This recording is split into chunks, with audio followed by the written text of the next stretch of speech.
ezyZip. G'day. I'm ezyZip, and this is how to zip files in Windows 11.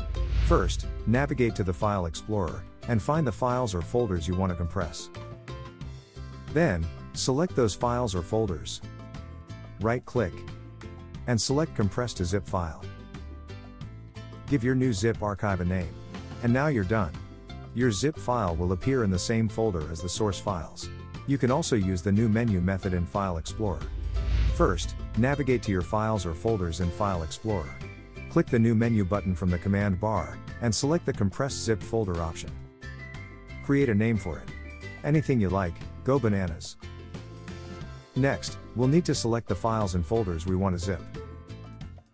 Right-click and choose the Cut option. Now, double-click on your newly created zip folder. Then right-click again, and select the Paste button. And now you're done. A shiny new zip file to store your monkey business in. We also have a tutorial for zipping files using the browser method. And even more methods in our article, link in the description. I hope that helps. Please click the logo and subscribe. It would mean a lot to us.